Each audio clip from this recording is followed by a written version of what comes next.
I did. Something I should not have done, and the room remembers it. Even when I pretend I don't, the walls leaned in a little closer afterward. The clock stopped being a clock and became a witness. Every object learned my name and started pronouncing it differently. I didn't mean for it to happen. That's the lie I tell first. Because it's the softest. It wraps guilt in cotton and calls it an accident. But accidents don't rehearse themselves. In the mind for weeks, they don't knock politely. Before entering a thought, they don't leave fingerprints. On desire, I knew.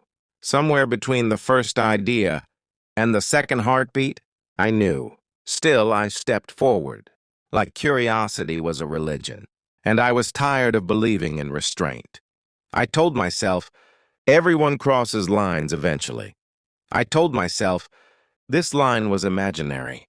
I told myself, the world would stay balanced if I tipped it just once. The world laughed at that.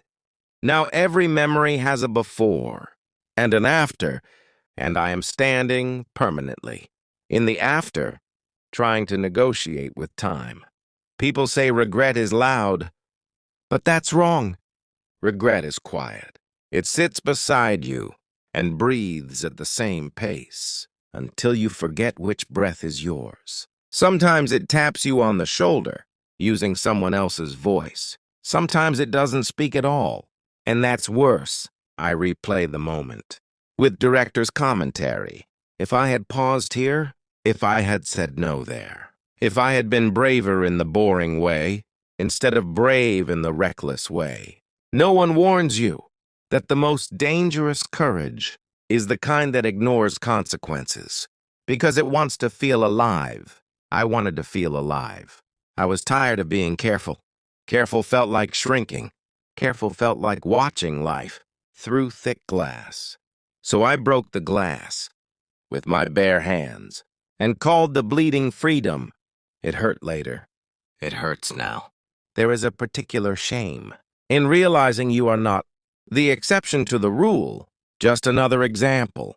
I thought I was smarter than this, kinder than this, stronger than this. But strength doesn't mean never falling. It means choosing where not to fall, and I chose poorly. I did something I should not have done, and now I carry it like a second spine, holding me upright and bent at the same time. People still talk to me. The sun still rises. Music still works. That's the cruelest part. The world doesn't stop. To match your internal collapse, you're expected to smile with a secret screaming in your chest.